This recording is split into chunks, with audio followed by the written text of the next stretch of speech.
The conference room at the Naval High Command headquarters in Berlin carried the weight of accumulated dread.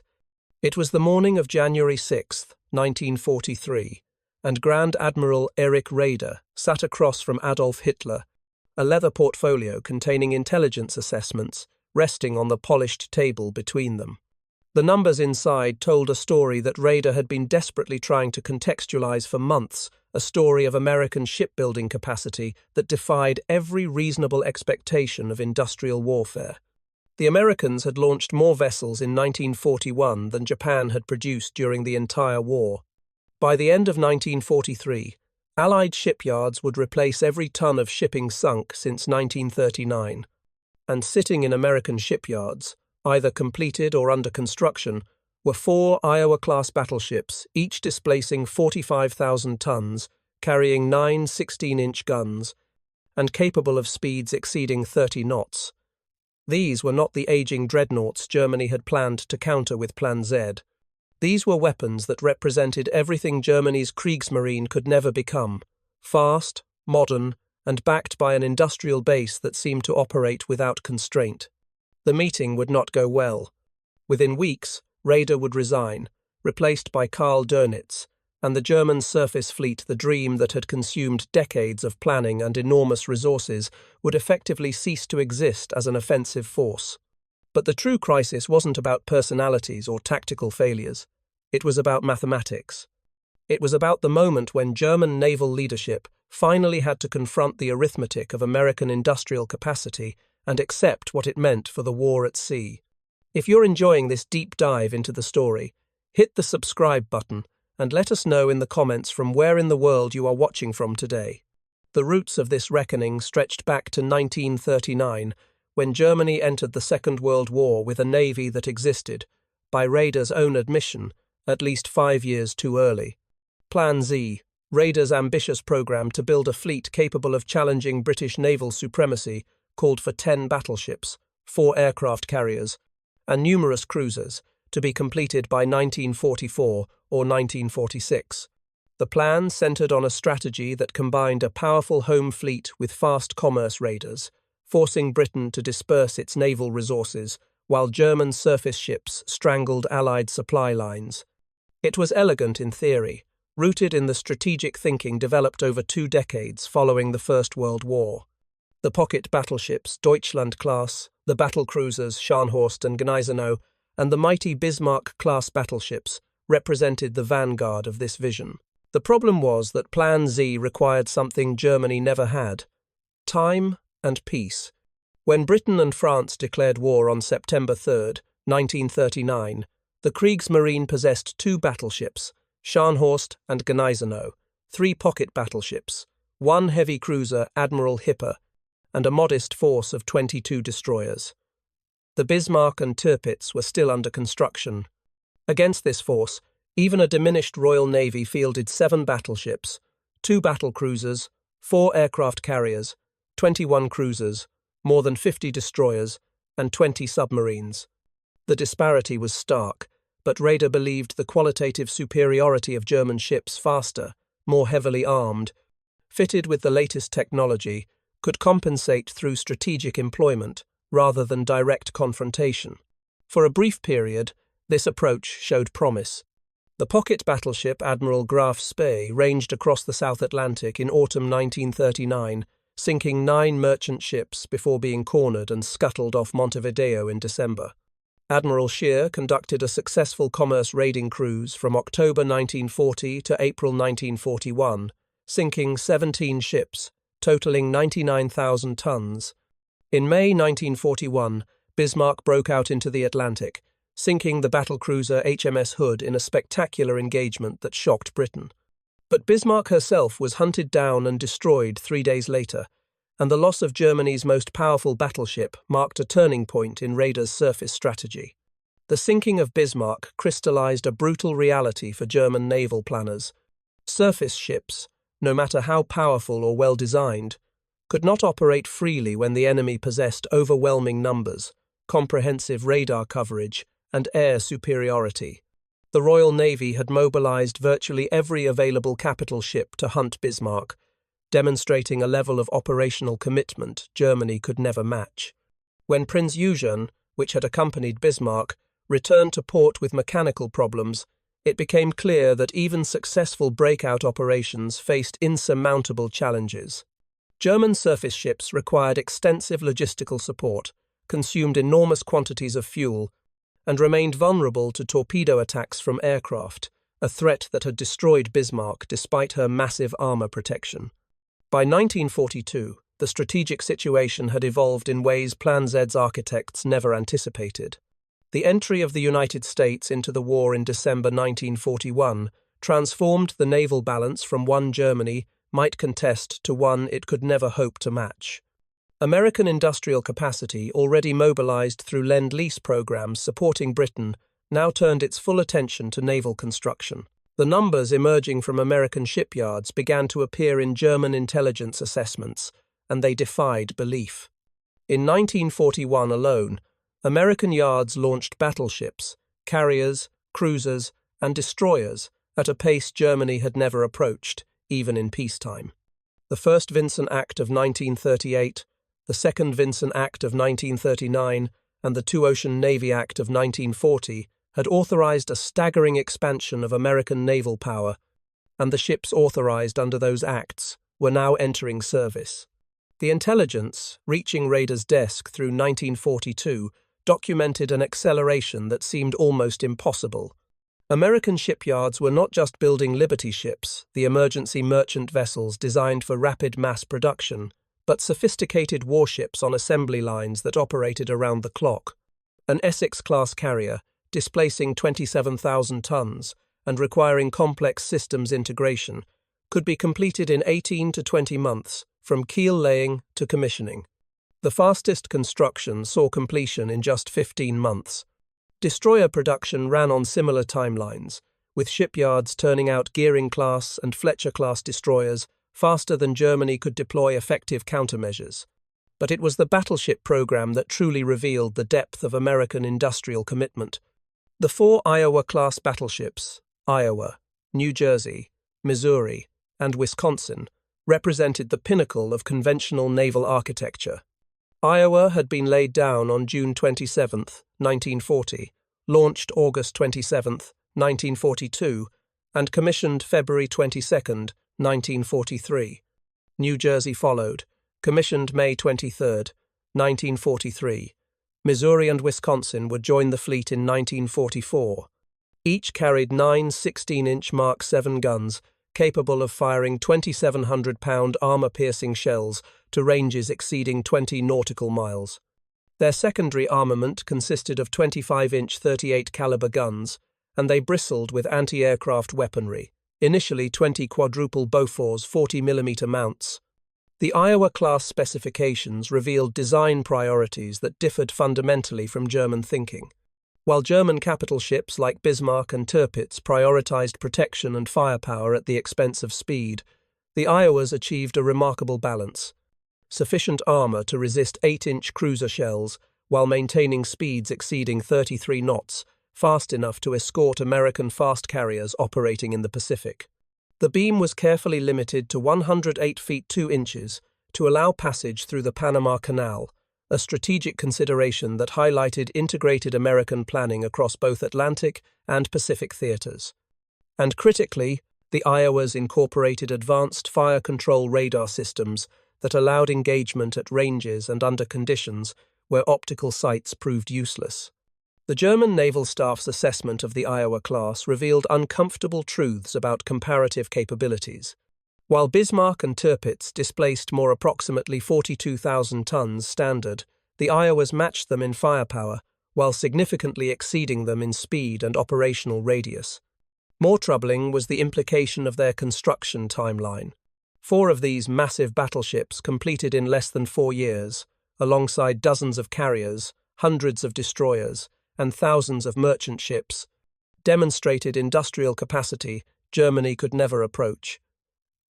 The United States Maritime Commission reported that by May 1943, American yards were producing 175 ocean-going ships, totaling approximately 1,782,000 deadweight tons per month. Annual production exceeded 20 million tons. Karl Dönitz, commanding the U-boat force, had his own reckoning with American production figures. His intelligence staff, the BDA-U, concluded that Americans could produce 15,300,000 tons of shipping in 1942 and 43 combined, an estimate that actually fell 2 million tons short of reality. Dönitz consistently calculated worst-case scenarios using the highest estimates of enemy production capacity, and even his pessimistic projections proved inadequate. The U-boats needed to sink 700,000 tons per month to win the war of attrition against Allied shipping. They never approached that figure on a sustained basis, and by 1943, American production exceeded losses by such margins that replacement wasn't merely possible, it was inevitable and accelerating. The breaking point came in December 1942 in the frigid waters north of Norway.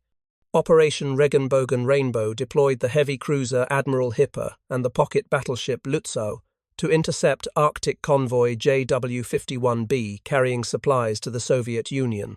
The convoy consisted of 14 merchant ships, escorted by destroyers and smaller vessels, with distant cover provided by British cruisers. On paper, the German force possessed overwhelming firepower advantage. Hipper mounted 8 8-inch guns. Lützow carried 6 11-inch guns. Against lightly armoured destroyers and merchantmen, these should have been devastating. The engagement that followed was a fiasco. British destroyers, outnumbered and outgunned, engaged aggressively, laying smoke screens and making torpedo attacks that forced the German heavy units to manoeuvre defensively. Admiral Hipper damaged the destroyer HMS Onslow and sank the minesweeper HMS Bramble, but cautious German tactical doctrine, informed by Hitler's explicit orders to avoid losses of major surface units, prevented decisive action. When British cruisers appeared on the scene, the German force withdrew without destroying the convoy. Only one merchant ship was lost. The German surface fleet had failed to leverage its material superiority against a vulnerable target, and the cautious engagement reflected a broader crisis of purpose and confidence. Hitler learned of the battle's outcome from British news reports before his own admirals provided details. The delay in reporting infuriated him as much as the tactical failure. Vice Admiral Theodor Kranke, serving as naval liaison officer at Hitler's headquarters, spent New Year's Eve repeatedly calling the naval staff and Group North for information that never arrived. When Hitler awoke on January 1, 1943, Kranke could report only that Admiral Hipper had returned to Kofjord at 2:40 in the morning. No battle report existed. The teletype connection was supposedly damaged. By the time details emerged, Hitler's rage had crystallized into a decision. The entire German surface fleet would be decommissioned. On December 30, 1942, at a meeting with Kranke, Hitler had already been seething about perceived naval failures. He lauded the superiority of the British Navy, which was able to sail through the Mediterranean without paying any attention to the Italian Navy and Axis air forces, describing our own Navy as but a copy of the Dace. British, and a very poor one at that. The Barents Sea debacle confirmed his view that the surface fleet consumed vast resources while delivering minimal results.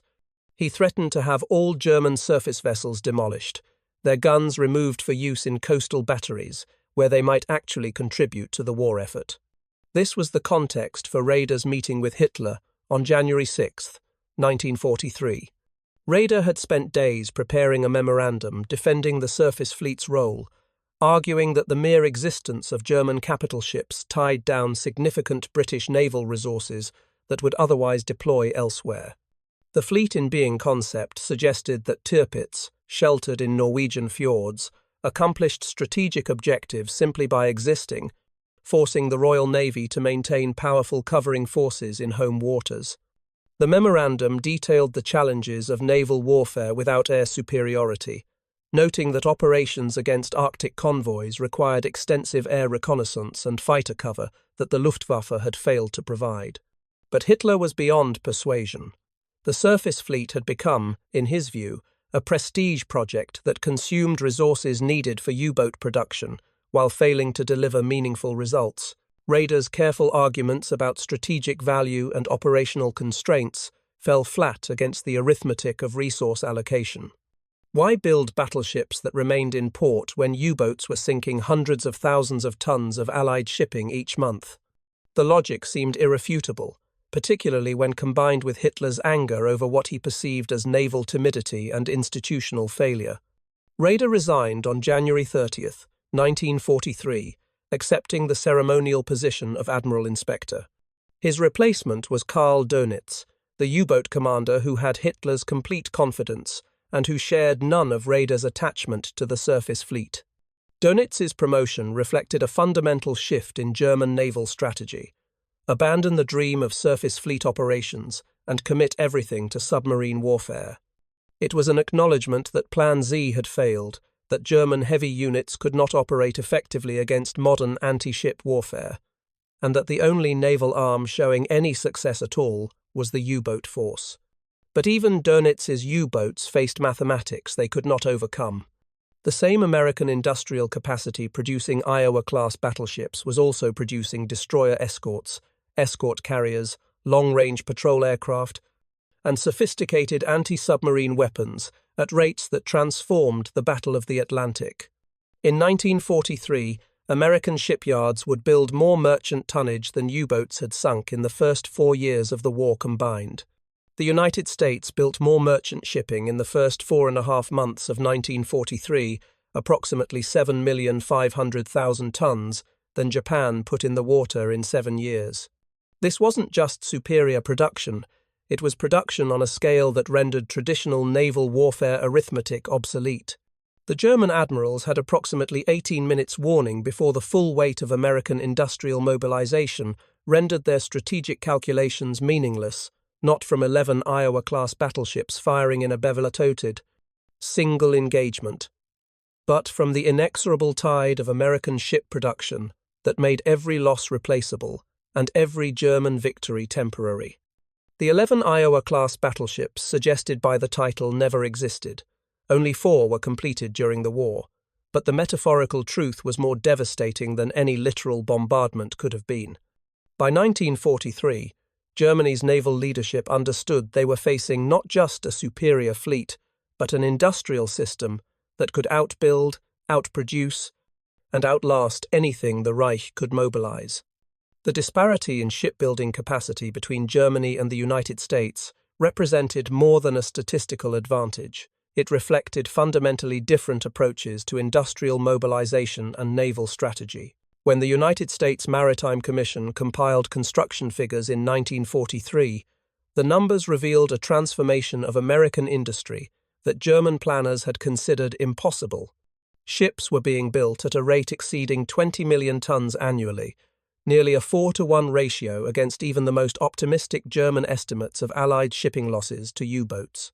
In May 1943 alone, American yards delivered 175 ocean-going ships, totaling 1,782,000 deadweight tons. The Liberty ship program exemplified American industrial philosophy. These emergency cargo vessels, designed by the Maritime Commission to meet wartime transport needs, initially took an average of 241 days to build, when production began in January 1942. By December 1943, construction time had fallen to 39 days per ship, though it later stabilized around 60 days as yards prioritized quality over record-breaking speed. The learning curve was dramatic and sustained across multiple shipyards, operating simultaneously. Kaiser Shipbuilding, one of the most efficient operators, eventually achieved construction times approaching 30 days using prefabrication techniques and assembly line methods adapted from automotive manufacturing.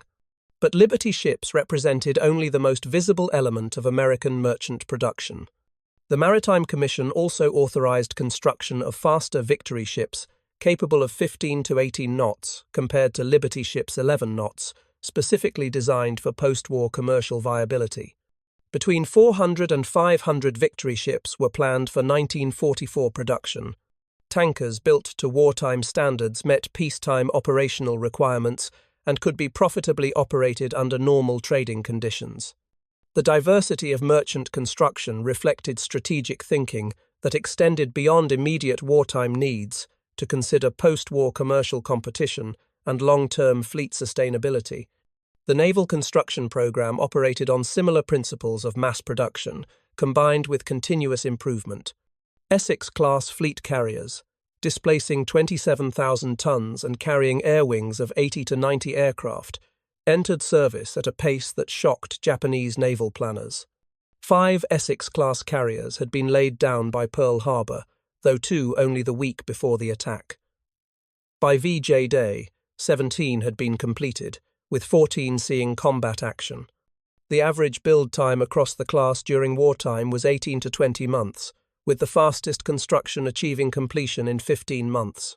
This compared favourably to the 24 months originally estimated when the class was ordered in 1940. The secret to this acceleration lay not in cutting corners, but in organisational efficiency and industrial coordination. The Maritime Commission acted simultaneously as customer, owner, and trade association for American shipyards. It distributed technical information, established best practices, and deliberately fostered competition between yards to drive improvement. Admiral Howard Vickery, who oversaw much of the merchant shipbuilding program, became infamous for constantly pushing shipyards to match each other's performance. When Henry Kaiser accepted accelerated contracts for Liberty ships in early 1942, it was partly because Kaiser's yards were among the fastest, but also to pressure traditional shipbuilders into improving their own efforts. The Commission's contracts rewarded yards for completing work ahead of schedule and penalised delays. In extreme cases, management teams that failed to meet expectations were replaced. When Rheem Manufacturing struggled to operate a Rhode Island shipyard in 1943, the Commission handed operations to Henry Kaiser, who had demonstrated superior project management and labour efficiency. This ruthless focus on results, combined with generous wartime funding and 24-hour operations under floodlights, transformed American shipbuilding from a traditional craft industry into a modern mass production system. German shipbuilding operated under fundamentally different constraints. Resource allocation battles between the Kriegsmarine, Wehrmacht, and Luftwaffe meant that naval construction constantly competed for steel, skilled labour, and manufacturing capacity needed for other war efforts. When Plan Z was shelved in September 1939, shortly after war began, the decision reflected not just changed strategic circumstances, but also the reality that Germany could not simultaneously build the surface fleet Raeder envisioned and supply the Army and Air Force for continental warfare. Submarine construction received priority because U-boats required less steel, smaller crews, and shorter build times than capital ships, while delivering measurable results against Allied shipping. Throughout the war, Germany produced 1,156 U-boats and 30 surface ships, not counting torpedo boats. This represented a massive industrial effort, particularly given the complexity of submarine construction and the need for specialized facilities and trained crews. But against American production of more than 3,600 cargo ships, over 700 tankers, and more than 1,300 naval vessels, including 8 battleships, 128 aircraft carriers of all types, and 352 destroyers. The comparison revealed industrial capacity differences of multiple orders of magnitude. The 4 Iowa-class battleships embodied this disparity in concentrated form. Iowa was commissioned February 22, 1943. New Jersey followed on May 23, 1943. Missouri commissioned June 11, 1944, and Wisconsin on April 16, 1944. 2 additional Iowa-class ships, Illinois and Kentucky, were laid down but never completed, cancelled as the war's conclusion became inevitable and resources shifted to other priorities. Yet the fact that America could even contemplate building 6 ships of this size simultaneously, while also constructing carriers, cruisers, destroyers, and merchant vessels by the hundreds, illustrated industrial capacity Germany never possessed. Each Iowa-class battleship cost approximately $100 million, an enormous sum, representing tens of thousands of man-hours, specialized steel production, and sophisticated manufacturing techniques. The main battery guns alone required extraordinary precision engineering. The 16-inch 50-caliber Mark 7 gun, designed specifically for the Iowa class, was developed and manufactured in record time to fire the super-heavy 2,700-pound armor-piercing Mark 8 shell. This shell, swapped for the lighter Mark 5 design before any Iowa-class ship was even laid down, delivered performance equal or superior to the larger 18.1-inch guns on Japanese Yamato-class battleships, while being considerably lighter and easier to manufacture. The fire control systems installed on Iowa-class ships represented the cutting edge of naval technology. As completed in 1943, Iowa carried SK air search radar on the mainmast top and SG surface search radar on the forward fire control tower.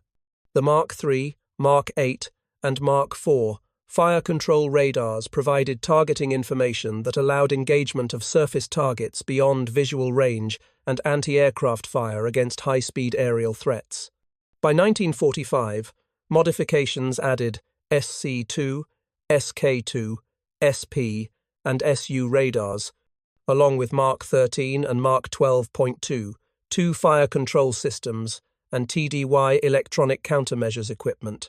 This constant technological upgrading during wartime operations demonstrated not just production capacity, but sophisticated systems integration and rapid technology deployment. If you find this story engaging, please take a moment to subscribe and enable notifications. It helps us continue producing in-depth content like this. For German naval commanders reviewing intelligence assessments of American capabilities, these details accumulated into an overwhelming picture of material disadvantage. But the crisis wasn't merely quantitative. American ships incorporated design philosophies and operational concepts that reflected different strategic priorities. The Iowa-class emphasis on speed, for instance, derived from their primary mission, escorting fast carrier task forces that had become the centerpiece of American Pacific strategy. This represented a fundamental shift in naval thinking that German surface fleet planning had not anticipated. Radar's Plan Z had envisioned a future where battleships remained the dominant capital ships, with carriers providing reconnaissance and limited strike capability. American doctrine, evolving rapidly through 1942 and 1943, placed carriers at the center with battleships, serving as escorts and anti-aircraft platforms. When Iowa departed for the Pacific on January 2, 1944, she joined Task Force 58 as flagship of Battleship Division 7, screening carrier operations against Kwajalein and Eniwetok.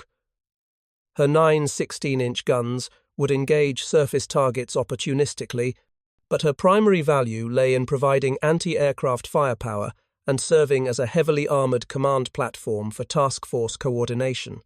This shift had profound implications for the nature of naval warfare. The Battle of the Philippine Sea in June 1944 demonstrated the new paradigm.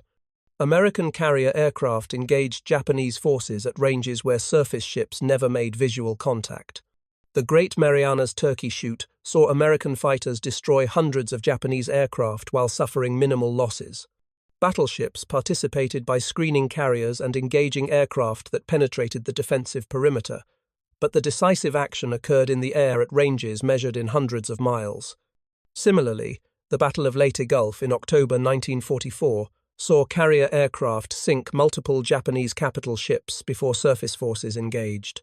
For Germany's remaining surface fleet, this evolution rendered their strategic purpose increasingly obsolete. Tirpitz, the last operational German battleship, spent most of 1943 and 1944 sheltered in Norwegian fjords, subject to repeated British air attacks, but unable to sortie effectively against convoys.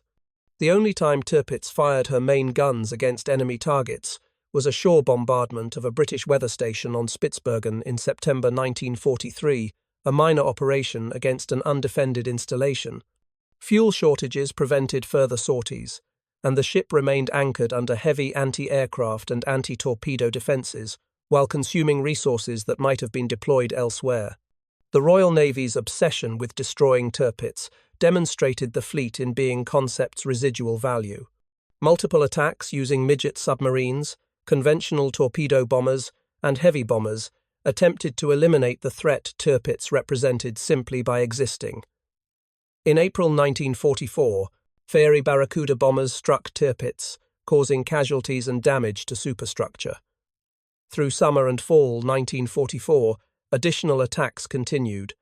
The end came November 12, 1944, when Lancaster bombers from No. 617 Squadron, the same unit that had bombed the Ruhr dams in March 1943, attacked with 12,000-pound tallboy bombs. Multiple direct hits caused catastrophic damage, and Tirpitz capsized and sank in Tromsø, Norway, with heavy loss of life.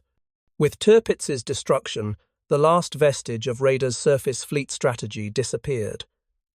No more German battleships or heavy cruisers emerged from the Baltic or North Sea to threaten Allied shipping lanes. The remaining German surface units, heavy cruisers Admiral Scheer, Lützow, Admiral Hipper, and Prinz Eugen, along with light cruisers Nürnberg, Köln, and Emden, were relegated to supporting roles. From late 1944 until the war's end, these ships provided artillery support for retreating German land forces along the Baltic coast and ferried civilian refugees westward ahead of Soviet advances. This was a far cry from the Atlantic commerce raiding and fleet actions Rader had envisioned when Plan Z was conceived. The U-boat force that Dönitz championed faced its own reckoning with American industrial capacity and technological advancement. May 1943 became known as Black May among German submariners. Allied destroyers and escort vessels sank 41 German U-boats that month, a quarter of the operational submarine fleet. The losses were catastrophic, not just in numbers but in their implications. Allied anti-submarine warfare had evolved to incorporate high-frequency direction, finding that allowed escorts to locate U-boats every time they transmitted radio messages.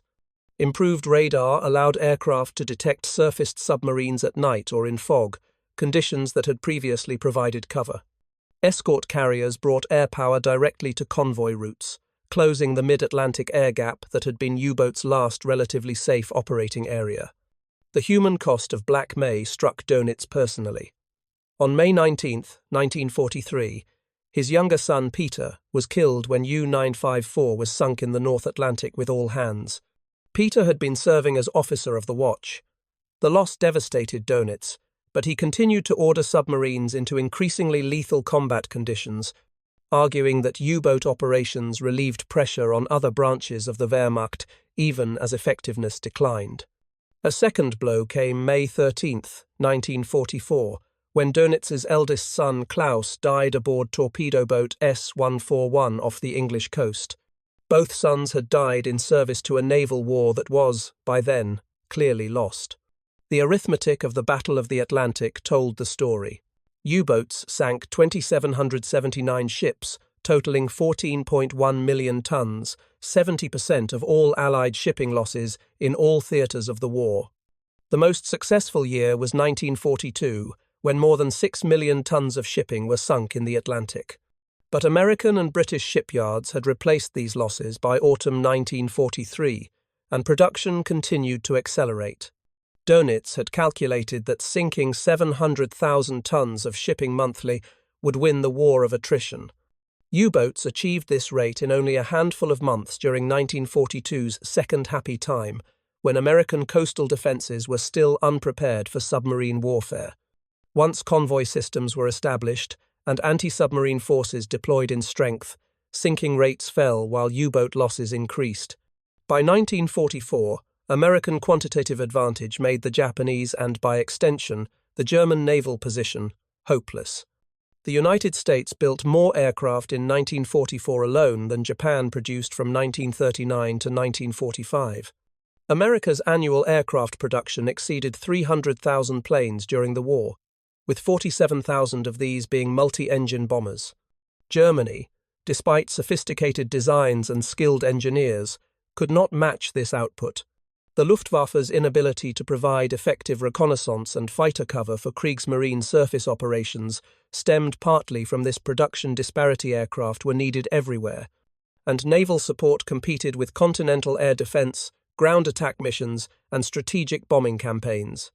The German submarine force suffered catastrophic attrition through 1944 and 1945.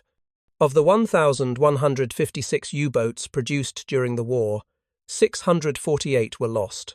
429 of these went down with no survivors. 215 were lost on their first patrol, before crews gained combat experience or submarines could prove their tactical value. Around 30,000 of the 40,000 men who served in U-boats perished, a casualty rate of 75%, that made submarine service among the most lethal assignments in any military force during the war. Dönitz ordered submarines into battle until Germany's collapse in May 1945, long after any strategic purpose could be served.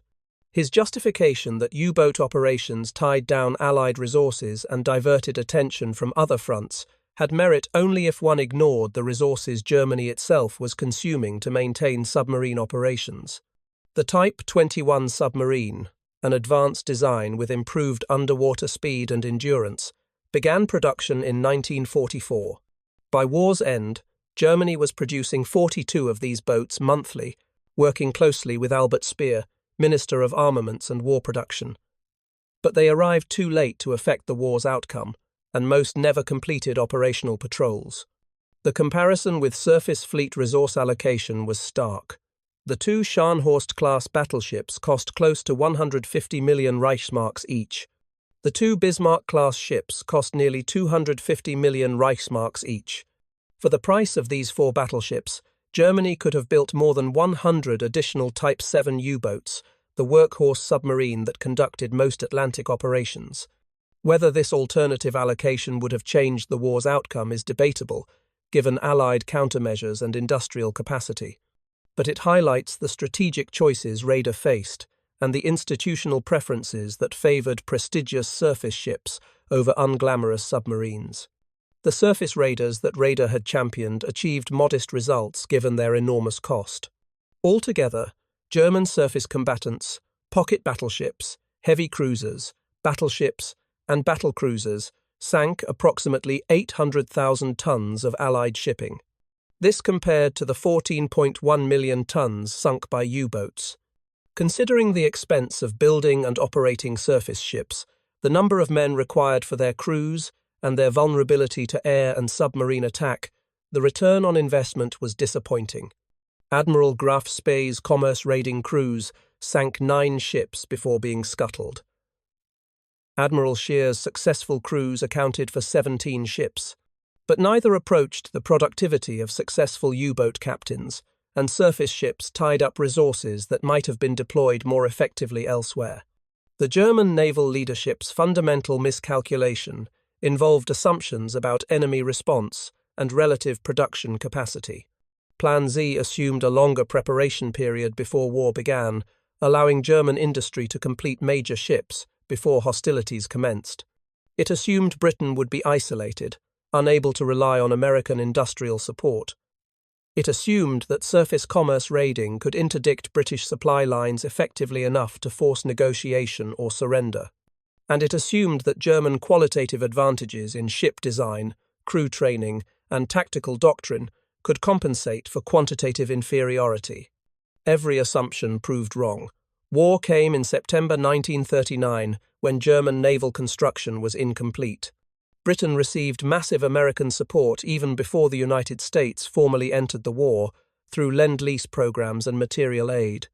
Surface commerce raiding proved vulnerable to countermeasures, including convoy systems, radar detection, and concentrated Royal Navy responses. And qualitative advantages, while real, could not overcome the arithmetic of attrition, when the enemy could replace every loss and build additional ships, while Germany struggled to maintain its existing fleet. The intelligence meeting on January 6, 1943, where Raeder presented his defense of the surface fleet to Hitler, represented the moment when these realities became undeniable. The portfolio of documents Raeder brought detailed Allied naval strength, German capabilities, operational constraints, and strategic arguments for maintaining the surface fleet. But the numbers told a story that no amount of strategic reasoning could overcome. American shipyards were launching more vessels in months than Germany built in years. British radar and air power made surface operations suicidally dangerous, and the failure of Operation Regenbogen demonstrated that even when German surface ships possessed overwhelming firepower advantage against lightly defended targets, cautious tactics and operational constraints prevented decisive action. Hitler's decision to decommission the surface fleet wasn't irrational, though it was emotional and punitive. From a resource allocation perspective, battleships that remained in port, consuming fuel and crew while contributing nothing to the war effort, represented wasteful expenditure. Raeder's fleet in being argument had merit. Tirpitz's mere existence did tie down British naval resources, but this strategic value had to be weighed against the resources Germany expended, maintaining ships that never engaged in significant combat. The guns from decommissioned battleships could indeed be installed in coastal batteries, where they might support land operations. The crews could be reassigned. The steel could be recycled. Raeder's resignation prevented the most extreme measures. His successor, Dönitz, convinced Hitler to retain the surface fleet in reduced form, arguing that completely abandoning surface operations would free British naval resources for deployment elsewhere. But all new construction programs for large surface ships were cancelled. Only U-boat production continued, and even this faced increasing challenges as Allied bombing disrupted German industry and raw material shortages constrained manufacturing. The decision marked the end of Germany's aspirations to naval power projection and the acceptance that the war at sea would be fought exclusively through submarine attrition warfare. For Raeder personally, the resignation concluded a career spanning 4 decades. He had joined the Imperial German Navy in the 1890s, served at Jutland as Admiral Hipper's Chief of Staff, survived the humiliation of Versailles restrictions, and rebuilt the Kriegsmarine during the interwar period. His vision of a balanced fleet capable of contesting British naval supremacy had driven German naval policy through the 1930s. But that vision collided with political realities. Hitler's decision to start war before preparation was complete, and material realities, Allied industrial capacity that Germany could never match. Raeder accepted the ceremonial position of Admiral Inspector and faded from operational command, though he remained technically in German naval service until war's end. At the Nuremberg trials, Raeder was convicted of conspiracy to commit crimes against peace, planning, and initiating wars of aggression, and war crimes related to his command of the Kriegsmarine. He was sentenced to life imprisonment. Raeder and Dönitz carried on a constant feud while imprisoned, with Dönitz blaming Raeder for starving the U-boat arm of resources before the war to build dinosaurs, Dönitz's contemptuous term for battleships, while Raeder criticized Dönitz's ego and his tendency to run the KOT submarine force as a private navy. Raeder was released in September 1955 due to failing health. He died in Kiel on November 6, 1960, and was buried in the city's Nordfriedhof. Dönitz attended the funeral. The story of German naval leadership's confrontation with American industrial reality offers lessons that transcend the specific circumstances of the Second World War. It demonstrates how technological sophistication and tactical excellence cannot compensate for overwhelming material disadvantage in industrial warfare. The aftermath of January 1943's naval crisis extended far beyond personnel changes and strategic reorientation. It represented a fundamental acknowledgement that modern industrial warfare operated according to different rules than traditional naval competition between great powers. The era when fleet engagements decided maritime supremacy, the era of Trafalgar, Tsushima, and Jutland had ended, replaced by a grinding calculus of production capacity, technological innovation, and resource mobilization that favored nations with deep industrial infrastructure and secure manufacturing bases. Dönitz's tenure as Commander-in-Chief of the Kriegsmarine from January 1943 until war's end demonstrated both the possibilities and limitations of this new reality. He convinced Hitler to maintain the surface fleet in reduced form, arguing successfully that completely abandoning surface operations would free British naval forces for redeployment. But the surface fleet's actual operations remained constrained by the same factors that had frustrated Raeder: fuel shortages, lack of air cover, superior Allied radar and reconnaissance, and the risk-averse tactical doctrine Hitler demanded to prevent losing remaining capital ships. From 1943 through 1945, German heavy units conducted limited operations. The heavy cruisers operating in Arctic waters attempted several sorties against Allied convoys supplying the Soviet Union, but these missions achieved minimal results while exposing ships to submarine and air attack. The most significant success came not from surface engagement, but from the psychological effect of potential threats. Convoy PQ-17's scattering in July 1942, which occurred before Raeder's resignation, but illustrated the principle demonstrated how fear of Tirpitz's sortie could disrupt Allied operations even when the battleship never left port. Of the convoy's 35 ships, only 11 reached Murmansk, with the remainder sunk by U-boats and aircraft after the convoy scattered. Yet Tirpitz fired not a single shot. The mere possibility of her engagement caused the disaster. But this fleet, in being strategy, consumed resources while delivering diminishing returns as the war progressed. Each month, Tirpitz remained in Norwegian fjords, required fuel, ammunition, spare parts, and crew that might have been deployed elsewhere. The ship's defensive armament, anti-aircraft guns, torpedo nets, smoke generators required constant maintenance and manning. British attacks, while failing to sink Tirpitz until November 1944, inflicted cumulative damage that required repair resources Germany could ill afford. And the strategic calculation changed as Allied naval strength increased. By 1944, the Royal Navy possessed sufficient forces to both screen against Tirpitz and protect convoys, reducing the battleship's deterrent value. The Baltic operations of late 1944 and early 1945 revealed the German surface fleet's final role.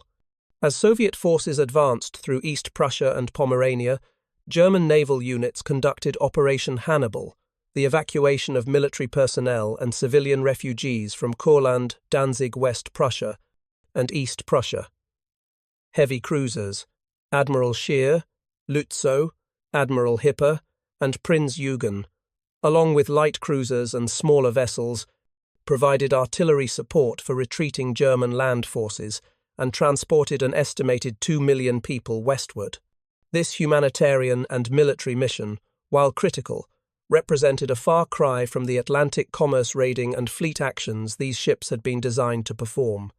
The human cost of the naval war extended beyond combat casualties. German shipyards, concentrated along the Baltic and North Sea coasts, became targets for Allied strategic bombing. The Graf Zeppelin, Germany's only aircraft carrier, never completed and was ultimately scuttled at her moorings in Kiel in April 1945 after Royal Air Force bombing raids damaged the ship and surrounding facilities. The incomplete hulls of Illinois and Kentucky, the 5th and 6th Iowa-class battleships, were eventually scrapped, victims of changing American priorities as the war's conclusion became inevitable. But while America could afford to cancel partially completed capital ships, Germany faced the destruction of infrastructure that had taken decades to develop. The submarine force continued operations until Germany's surrender in May 1945, despite casualty rates that approached 75%. Dönitz's justification that U-boat operations diverted Allied resources and supported land forces by tying down enemy naval assets had some validity, but the cost in trained submariners and scarce resources was catastrophic. The Type 21 submarines entering service in early 1945 represented significant technological advancement, with improved underwater speed, greater battery capacity, and enhanced sensors. But Allied countermeasures had evolved to incorporate sonar, depth charges, forward-throwing weapons like hedgehog mortars, and coordinated hunter-killer groups that made submarine operations increasingly lethal regardless of technical sophistication. The breaking of German naval codes, particularly the Enigma cipher used for U-boat communications, gave Allied forces enormous advantages in anti-submarine warfare. Dönitz suspected compromise periodically but never fully accepted that Enigma had been broken, believing the cipher system too complex for cryptanalysis. This fundamental intelligence failure meant that U-boat positions, operational plans, and tactical movements were often known to Allied forces before submarines reached their patrol areas. Combined with radar detection, improved weapons, and overwhelming numbers of escort vessels.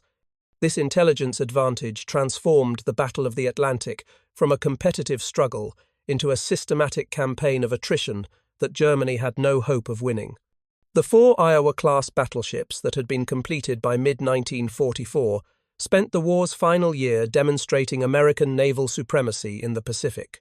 Iowa, New Jersey, Missouri, and Wisconsin operated as part of fast carrier task forces, screening carriers against air and surface threats while providing heavy gunfire support for amphibious operations. Their 16-inch guns bombarded Japanese positions on islands, including Kwajalein, Eniwetok, Saipan, Iwo Jima, and Okinawa. In July 1945, Iowa and other battleships shelled the Japanese home islands directly, destroying industrial facilities at Muraran and Hitachi. This represented a level of power projection moving massive capital ships across the Pacific, sustaining them logistically, and employing them in coordinated operations with carriers and landing forces that demonstrated industrial warfare's ultimate expression. The formal Japanese surrender ceremony on September 2, 1945, took place aboard Missouri in Tokyo Bay. The choice of a battleship for this ceremony was symbolic rather than practical. Carriers had won the Pacific War, and battleships had served supporting roles in most major engagements. But Missouri's massive deck provided appropriate space and gravitas for the occasion, and the ship's 9 16-inch guns represented American military power in concentrated, visible form. The instrument of surrender signed that day ended the most industrialized war in history, a conflict in which production capacity had proven as decisive as tactical brilliance or technological innovation. For Germany's surviving naval leadership, the war's end brought reckoning. Dönitz, named Hitler's successor in the Führer's final testament, led the brief Flensburg government that surrendered to Allied forces in May 1945. He was captured, tried at Nuremberg, and sentenced to 10 years' imprisonment for war crimes related to submarine warfare, including the order prohibiting rescue of survivors after the Laconia incident in September 1942. He served his full sentence and was released in October 1956. Unlike Raeder, who expressed limited remorse, Dönitz remained largely unrepentant about his service to the Nazi regime, though he claimed ignorance of Holocaust atrocities. The American shipbuilding industry that had produced the Iowa-class battleships and hundreds of other vessels faced its own transition as war ended. The massive shipyards constructed during the war represented overcapacity for peacetime needs. Many closed or converted to commercial shipbuilding. The Liberty ships that had been emergency wartime construction proved unsuitable for post-war commercial competition, too slow and inefficient compared to Victory ships and purpose-built commercial designs. Hundreds were sold, scrapped, or placed in reserve fleets. The Victory ships and tankers built to higher standards found peacetime employment, but the transition from wartime production to commercial operations required significant restructuring. The 4 Iowa-class battleships themselves saw varied post-war careers. All 4 were decommissioned in the late 1940s, then reactivated for the Korean War in the early 1950s. Iowa and Wisconsin served in Korea, providing gunfire support for United Nations forces. New Jersey saw combat in Vietnam in 1968 to 1969. In the 1980s, all 4 were reactivated again as part of President Reagan's 600-ship Navy, modernized with Tomahawk cruise missiles, Harpoon anti-ship missiles, and Phalanx close-in weapon systems. Missouri and Wisconsin participated in Operation Desert Storm in 1991, firing Tomahawk missiles and 16-inch shells at Iraqi targets. They were the last battleships to see combat, and their decommissioning in the early 1990s marked the final end of the battleship era. Today, all 4 Iowa-class battleships serve as museum ships. Iowa is in Los Angeles, California. New Jersey is in Camden, New Jersey. Missouri is in Pearl Harbor, Hawaii, moored near the USS Arizona Memorial. Wisconsin is in Norfolk, Virginia. They stand as monuments to American industrial capacity during the Second World War and as reminders of the transformation in naval warfare that occurred during that conflict. Visitors can walk their decks, examine their massive guns, and contemplate the engineering and industrial achievement they represent. The lessons of January 1943's crisis for German naval leadership extend beyond military history into broader questions about industrial mobilization, strategic planning, and the relationship between national resources and military ambitions. Raeder's Plan Z represented rational strategic thinking based on assumptions about timelines, enemy responses, and relative capabilities. But those assumptions proved fatally flawed when confronted with political decisions. Hitler's choice to begin war before preparation was complete and material realities. Allied industrial capacity that Germany could neither match nor disrupt. The comparison between German and American shipbuilding reveals fundamental differences in industrial organization, resource availability, and strategic prioritization. American shipyards operated with secure access to raw materials, skilled labor recruited from across the nation, and government funding that removed financial constraints on production. They adopted mass production techniques, shared innovations across facilities, and maintained relentless focus on increasing efficiency and reducing build times.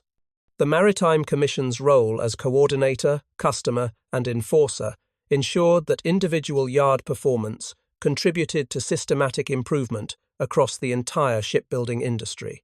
German shipbuilding operated under opposite conditions.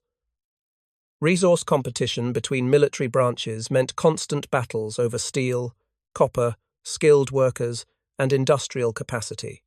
Allied bombing disrupted production, destroyed completed ships, and forced relocation of facilities. Submarine construction in particular required specialized infrastructure, covered slipways, precision engineering shops, trained welders familiar with pressure hull construction that couldn't easily be expanded or dispersed.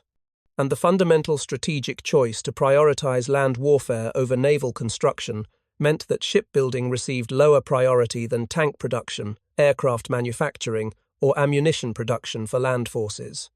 The arithmetic was inescapable.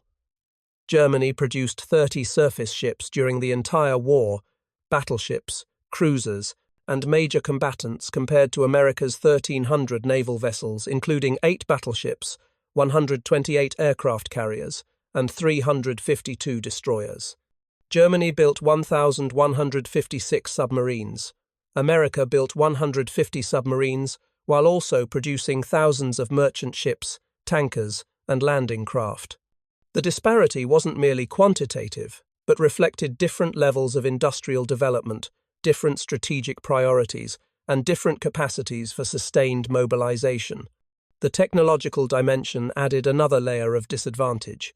American ships incorporated radar systems, fire control computers, proximity-fused anti-aircraft shells, and sophisticated communications equipment that gave qualitative advantages beyond simple tonnage comparisons.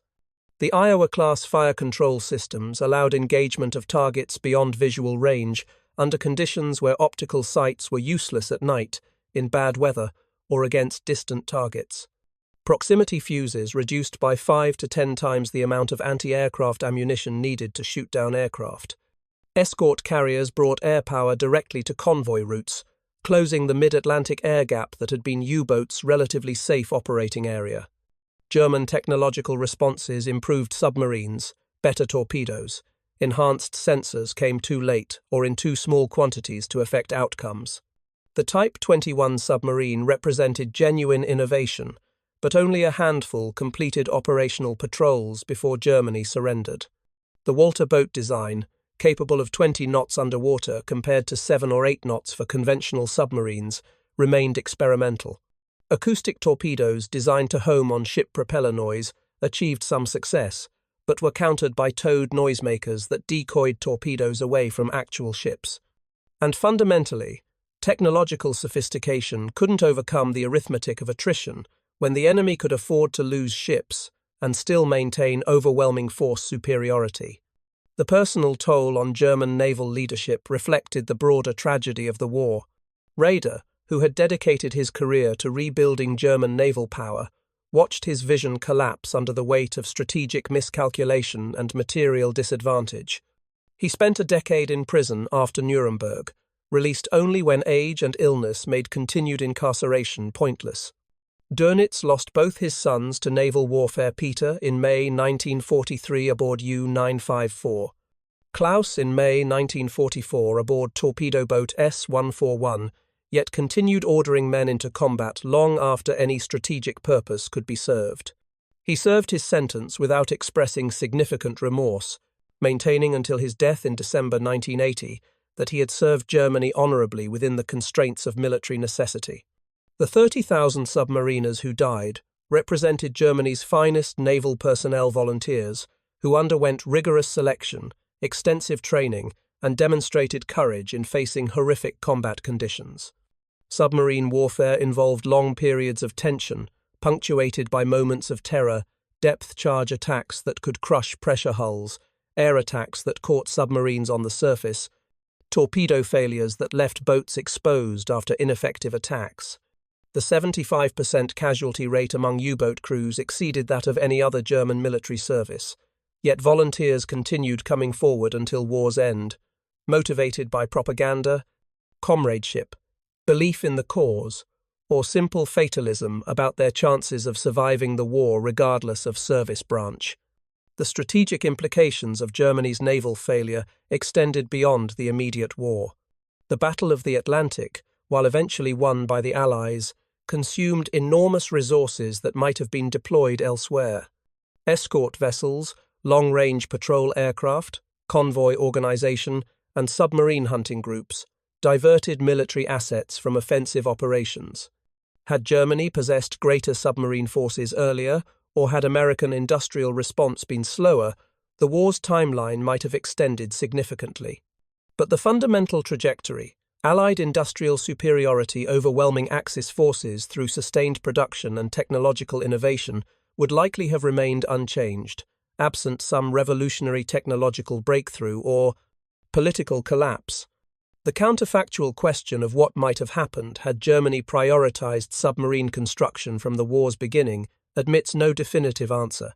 Dönitz argued before and after the war that had he been given 300 operational U-boats in September 1939 instead of the 57 actually available, Germany might have won the Battle of the Atlantic before Allied countermeasures matured. But this assumes static enemy response that Britain and America wouldn't have accelerated escort production, technological development, and tactical innovation in response to greater submarine threat. It also ignores resource constraints. The steel, skilled labor, and industrial capacity needed to build 250 additional submarines would have come from other military programs, potentially weakening Germany's land or air forces. The Iowa-class battleships, symbolic centerpiece of American naval power, never engaged German surface ships in combat. They were commissioned too late to participate in Atlantic operations against the remnants of the Kriegsmarine, and German surface units ceased meaningful offensive operations before American battleships deployed to European waters.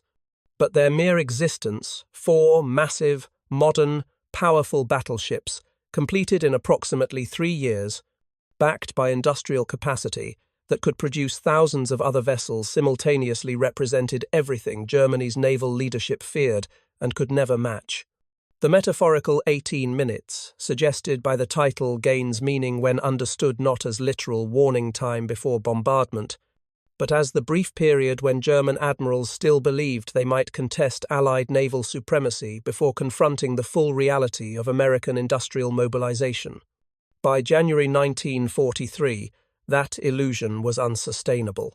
The numbers from American shipyards, the intelligence reports on Iowa-class capabilities, the failure of German surface operations, and the mounting U-boat casualties all pointed to the same conclusion. Germany had lost the naval war before it truly began, defeated not by superior tactics or better ships, but by arithmetic that admitted no counter except surrender. Thank you for watching. For more detailed historical breakdowns, check out the other videos on your screen now, and don't forget to subscribe.